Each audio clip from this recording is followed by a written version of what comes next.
नमस्कार दोस्तों, कैसे हैं आप लोग। आप सभी लोगों का हमारे अपने चैनल रात का अखबार में स्वागत है। यह कहानी आज गगन के बारे में है। यह कहानी मुझे रेडिट पर मिली है। जैसा कि आप देख सकते हैं, मेरे ज़्यादा सब्सक्राइबर अभी नहीं हैं, जिस वजह से सारी कहानियाँ मैं रेडिट से क्योरा से ही उठाता हूँ। कहानी शुरू करने से पहले मैं गगन के बारे में आपको थोड़ा बता देता हूँ। गगन उरई का रहने वाला है, जो कि यूपी का एक छोटा सा ज़िला है। जब गगन 7 साल का था, उसके पापा, जो कि एक टैक्सी ड्राइवर थे, उनकी एक दुर्घटना में मौत हो जाती है।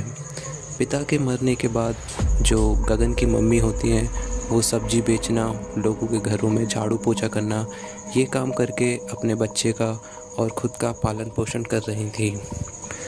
गगन ने छोटे से ही गरीबी देखी थी और वह चाहता था कि जब वो बड़ा हो जाए और अच्छा काम करे, ताकि वह अपनी मम्मी को अच्छा जीवन दे सके।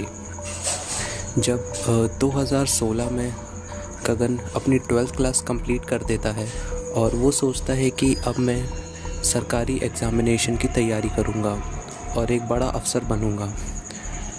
गगन एसएससी की तैयारी करता है और जब पहला अटैम्प्ट होता है उसका, तो वो 4 मार्क्स से रह जाता है। गगन की मम्मी कहती हैं कि एक काम करो बेटा, तुम किसी बड़े शहर चले जाओ और वहाँ पर कोचिंग लेना स्टार्ट करो। गगन सोचता है कि अगर वो कोचिंग लेता है किसी बड़े शहर जाके, तो चांसेस काफ़ी ज़्यादा हैं कि इस बार उसका सिलेक्शन हो जाए। यह सोच के वह आगरा की तरफ निकल पड़ता है। आगरा में वह थोड़े पैसे भी लिया होता है और वो सोचता है कि आगरा जाके एक छोटी मोटी जॉब भी कर लेगा, ताकि उसके रहने का, खाने का खर्चा निकल पाए। वहाँ जाके काफ़ी कोशिश करता है वह जॉब ढूंढने की, मगर उसे कोई जॉब नहीं मिलती। फाइनली उसे एक पेट्रोल पंप में, जो कि एक हाईवे पे था, वहाँ पर जॉब मिलती है। जो भी गाड़ियाँ आती हैं वहाँ पर पेट्रोल भरने का उसको काम मिलता है। ये हाईवे काफ़ी सुनसान जगह पर था और गाड़ियाँ हाईवे से काफ़ी ज़्यादा निकलती थीं दिन के समय, जिस वजह से उसको काफ़ी ज़्यादा काम भी करना पड़ता था। लेकिन वो खुश था क्योंकि सैलरी उसको उसके हिसाब की ही मिल रही थी। धीरे धीरे करीब 2 महीने 3 महीने हो जाते हैं और अब वह वहाँ पर सेटल हो जाता है। और पेट्रोल पंप के पास में ही एक छोटा सा पीजी आप कह सकते हैं वो था, जहाँ पर काफ़ी लोग, काफ़ी लड़के रहते थे। गगन का एक सेपरेट रूम था, जहाँ पर वो अपने गवर्नमेंट एग्ज़ामिनेशन की तैयारी भी किया करता था। गगन का, जैसा कि मैंने बताया, सभी लोगों से व्यवहार काफ़ी अच्छा था, जिस वजह से सभी लोग इंक्लूडिंग उसका मैनेजर उसको काफ़ी सपोर्ट किया करते थे। गगन, जैसा कि उसने बताया, उसकी दोपहर की 2 बजे से रात के 11 बजे वो पेट्रोल पंप में काम किया करता था। और पेट्रोल पंप के जस्ट सामने एक कब्रिस्तान था, जो कि काफ़ी साल पहले बंद हो चुका था। और काफ़ी लोगों ने ये चीज़ बताई है कि रात को उस कब्रिस्तान से रोने की आवाज़, चीखने की आवाज़ आती रहती है। और करीब 2-3 महीने से गगन ये बात सुन रहा था, मगर गगन ने कभी ये चीज़ फील नहीं करी। एक दिन की बात है, करीब 2018 फ़ेब की बात है। वह रात को 10 साढ़े 10 बज रहे थे और वो पेट्रोल पंप में अपना काम कर रहा था। रोड के उस तरफ कब्रिस्तान के सामने उसे एक लड़की दिखती है, जो कि उसे ही देखकर मुस्कुरा रही थी। गगन, जो कि एक सीधा साधा लड़का था, वो उसे देखकर थोड़ा सा सहम जाता है और सोचता है कि आधी रात को ये लड़की यहाँ पर क्या कर रही है। तभी थोड़ी देर बाद एक गाड़ी वहाँ से निकलती है और वो लड़की वहाँ से गायब हो जाती है। गगन समझ नहीं पाता है कि इतनी जल्दी वह लड़की गायब कहाँ हो गई। दूर दूर तक पूरा अंधेरा है, खाली रोड है, छुपने की कोई जगह नहीं है। अगर वो 2 सेकंड उसकी नज़रें वहाँ से हटी, वो लड़की गायब कहाँ हो गई, उसे कुछ समझ नहीं आया।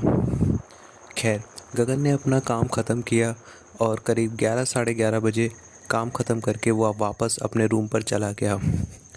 अगले दिन जब उसकी कोचिंग थी, सुबह 10 से 12 वो कोचिंग जाता था। करीब 12 सवा 12 पे जब वो अपनी कोचिंग से वापस पेट्रोल पंप की तरफ निकल रहा था, तब वही लड़की उसे फिर से दिखी। वह लड़की उसके पास आई और बोली, गगन, मैं पिछले 2 महीने से तुम्हें देख रही हूँ। मुझे तुमसे प्यार हो गया है। क्या तुम मेरे साथ रहोगे? गगन के लिए बहुत नया था। आज तक किसी लड़की ने उससे इस तरह से बात नहीं करी। वो मन ही मन खुश हो रहा था और समझ नहीं पाया कि क्या जवाब दें। और करीब आधे एक घंटे उन दोनों ने साथ में बात करी। गगन खुश तो बहुत था कि उसकी ज़िंदगी में भी कोई लड़की आ गई। और करीब 1 बजने वाला था। गगन ने बोला कि मेरे काम का समय हो रहा है, मैं निकलता हूँ, तुमसे बाद में मिलता हूँ। तुम अपना मुझे फ़ोन नंबर दे दो, मैं तुम्हें कॉल करूँगा। लड़की कहती है कि मेरे पास फ़ोन नहीं है। गगन अचंभव हो जाता है और बोलता है कि अगर मुझे तुम्हें बुलाना हो तो कैसे बुलाऊँगा। लड़की बोलती है कि तुम्हें जब भी मेरी ज़रूरत हो तुम मुझे बस आंखें बंद करके याद करना, मैं तुम्हारे सामने आ जाऊंगी। गगन को थोड़ा अजीब लगता है, मगर वो काम के लिए लेट हो रहा होता है तो इग्नोर करके वापस अपने काम के लिए निकल जाता है। अपना काम ख़त्म करके रात के 11 बजे वो जब अपने पीजी में जाता है, अपनी पढ़ाई स्टार्ट करता है। करीब आधे घंटे बाद उसे याद आता है कि वो आज लड़की से मिला था। उसने उससे बोला था कि जब भी वो उसे याद करेगा वो उसके सामने आ जाएगी। लड़का आंखें बंद करता है और उसे याद करता है। करीब रात के 12 साढ़े 12 बज रहे होते हैं, तभी गेट पर खटखट होती है। गगन समझ नहीं पाता है कि इतनी रात को भला कौन आया है। वो गेट खोलता है तो सामने वही लड़की होती है। गगन चौंक जाता है कि इतनी रात को ये लड़की यहाँ कैसे आई, गार्ड ने इसे रोका कैसे नहीं, और इसे कैसे पता मैं यहाँ रहता हूँ। गगन ने उससे ये पूछा कि तुम अंदर कैसे आई। वो लड़की बोलती है कि मैं इस जगह को बहुत अच्छे से जानती हूँ और इस पीजी में घुसने का एक दूसरा रास्ता भी है, वहाँ कोई गार्ड नहीं रहता है, तो मैं वहाँ से सीधे अंदर आ गई। मुझे पता था कि आज रात में तुम मेरे बारे में ज़रूर सोचोगे। वो लड़की अंदर आ जाती है और गगन और वो दोनों पूरी रात बात करते हैं। पूरी रात बात करने के बाद गगन को पता चलता है कि वो लड़की आसपास ही कहीं रहती है और उसे इस एरिया के बारे में काफ़ी अच्छी नॉलेज है। जब गगन पूछता है कि तुम्हारे पास फ़ोन क्यों नहीं है, तो वो बोलती है कि मैं ज़्यादा लोगों से बात नहीं करती, मुझे पसंद नहीं है। तुम मुझे पसंद आए, तुम अपने काम के लिए काफ़ी समर्पित हो, अच्छे लड़के हो, इसीलिए मैं तुम्हें अपना दिल दे बैठी।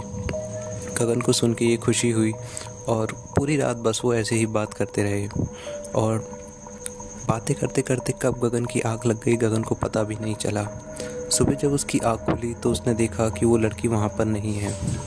अब वो एक्साइटेड था, बहुत उत्सुक था कि अगली रात को वो लड़की फिर आएगी। अगली रात को जब उसने आंखें बंद करी, उसको याद किया, वो लड़की फिर से वहाँ आई। उन लोगों ने फिर से काफ़ी बात करी, दोनों काफ़ी खुश थे। देखते ही देखते करीब 1 महीना हो गया। वो लड़की रोज़ उस रूम में आती थी, गगन से बात करती थी और गगन की रोज़ आँख लग जाती थी। ऐसे ही चलते चलते काफ़ी समय हो गया और एग्ज़ामिनेशन का दिन आ गया। गगन ने एग्ज़ाम दिया और वो अच्छे मार्क्स से उसका एग्ज़ाम निकल गया। गगन काफ़ी खुश था और उसका सिलेक्शन हो गया था, जिस वजह से 2 महीने बाद उसे जॉइनिंग स्टार्ट होनी थी। आज का दिन गगन के लिए काफ़ी ख़ास था। जिस चीज़ के लिए उसने इतने सालों मेहनत करी, आज वो फाइनली पूरा हो गया। 2 महीने बाद उसकी जॉइनिंग है, यूपी के ही एक शहर में। अब वो काफ़ी खुश है। उसके दोस्त उससे पार्टी मांगते हैं और उससे पूछते हैं कि भाई तूने क्या किया, पिछले 1 डेढ़ महीने में तेरे साथ सब अच्छा ही हो रहा है, तेरी जॉब लग गई, तेरे घर में जो कलेश हो रहा था वो ठीक हो गया, तेरी सैलरी भी बढ़ गई, ऐसा क्या कर रहा है भाई, हमें भी कुछ बता दे। गगन इस बात को टाल देता है। उसके दोस्त काफ़ी ज़ोर ज़बरदस्ती करते हैं तो फाइनली गगन बताता है कि एक लड़की है जो पिछले 1 महीने से उसके साथ है और गगन को लगता है कि वही उसका लकी चार्म है। जब से वो उसके जीवन में आई है सभी अच्छी अच्छी चीज़ें हो रही हैं। गगन बताता है कि रोज़ रात को पिछले करीब 1 महीने से वो उसको मिलने आ रही है। गगन के दोस्त कहते हैं कि ऐसा कैसे हो सकता है, अगर 1 महीने से वो तुमसे मिलने आ रही है तो कभी हमने उसको क्यों नहीं देखा। गगन कहता है कि वो काफ़ी छुपते छुपाते आती है। गगन के दोस्त कहते हैं चलो कोई नहीं, कम से कम एक बार हमें उससे मिलवा तो दो। गगन साफ मना कर देता है और कहता है कि उसे ये सब पसंद नहीं है। उसने कहा है कि अगर गगन उसके बारे में किसी को भी बताएगा तो अगली बार से गगन की जो दोस्त है वो उससे नहीं मिलेगी। तो गगन के दोस्त कहते हैं चलो कोई नहीं, एक काम करते हैं, वो रात में तुमसे मिलने आती है ना, तो रात में ही हम तुम्हारे रूम में छुप कर बैठ जाएंगे और छुप कर उसे देख लेंगे और उसे भी पता नहीं चलेगा। बड़ी मुश्किल से गगन इस बात पे मानता है और उसी रात को गगन के 3 दोस्त उसके रूम में छुप के बैठ जाते हैं। करीब 12 साढ़े 12 बजे वो लड़की रूम में आती है और आते साथ गगन से कहती है, तुमसे मैंने मना किया था ना, ये मत करना, हमारे बारे में किसी को मत बताना। अब जो कुछ भी होगा उसके जिम्मेदार सिर्फ तुम होगे। ये सेम लाइन वो गगन को कहती है और गेट से बाहर निकल जाती है। गगन उसको बुलाते हुए बाहर की तरफ भागता है, मगर बाहर जाते ही वो लड़की गायब हो जाती है। गगन फर्स्ट फ्लोर पर रहता था। नीचे जाने के लिए सिर्फ एक ही सीढ़ी थी जो कि गगन के रूम के थोड़ा सामने ही थी।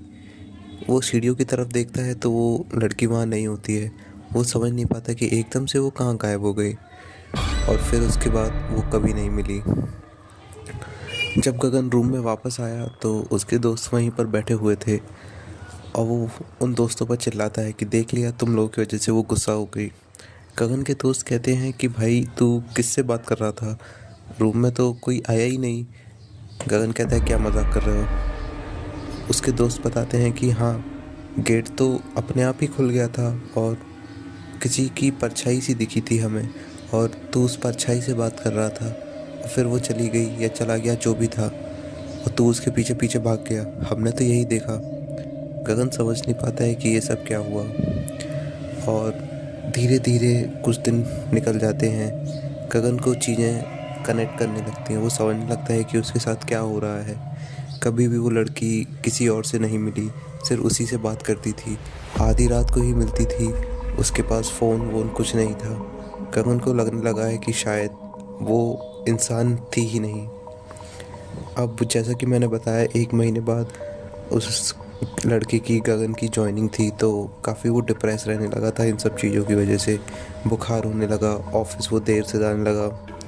तो गगन के दोस्तों ने कहा कि एक काम कर, थोड़े टाइम बाद वैसे ही तेरी जॉइनिंग है तो तू छुट्टी ले ले, ये कंपनी छोड़ दे, ये काम छोड़ दे, 1 महीने मस्त अपने गांव में रहना और फिर वापस आ जाना, ज्वाइन कर लेना काम अपना। गगन सोचता है ये ठीक रहेगा, घर में वो कुछ दिन रहेगा तो ठीक हो जाएगा। ये सोचकर वो कंपनी छोड़ देता है और अपना सारा सामान बांध के घर निकल जाता है। करीब 1 महीने बाद जब उसकी जॉइनिंग होती है, उसके 1-2 दिन पहले गगन के दोस्त उसको कॉल करते हैं उरई में। तो उसकी मम्मी फ़ोन उठाती हैं गगन की और उसका दोस्त पूछता है कि नमस्ते आंटी, गगन है घर पे, उससे बात हो सकती है। तब उसकी मम्मी बताती हैं कि जब वो वहाँ से जॉब ख़त्म करके घर आया था तो उसकी तबीयत काफ़ी ख़राब थी। 2-3 दिन तक तो वो घर पर ही रहा, लेकिन जब तबीयत में कुछ सुधार नहीं हुआ तो उसको हॉस्पिटल रेफ़र कर दिया और हॉस्पिटल में 3-4 दिन रहने के बाद उसकी वहीं मौत हो गई। अब डॉक्टरों का कहना है कि क्या हुआ था, किस वजह से उसकी मौत हुई, ये उन्हें नहीं पता और हमें बहुत दुख लगा। कुछ समझ में नहीं आया क्या करूं, अब मैं अकेले ही घर पे रहती हूं। ये कह के उसकी मम्मी फ़ोन रख देती हैं। गगन का दोस्त समझ जाता है कि ये सब क्या हुआ, कैसे हुआ। जैसा कि गगन ने बताया था कि उसकी जो दोस्त थी उसने बोला था कि अब जो भी होगा उसके ज़िम्मेदार सिर्फ तुम ही होगे। उसने जो कहा था वो कर दिया। एक हंसता खेलता परिवार उसने दुखी कर दिया। तो ये कहानी हमें भेजी थी। कहानी आपको कैसी लगी हमें कमेंट करके ज़रूर बताएं और कहानियाँ सुनने के लिए हमें सब्सक्राइब करें। और अगर आप हमें कुछ सुझाव देना चाहते हो तो वो भी कृपया करके कमेंट करके ज़रूर बताएं। धन्यवाद।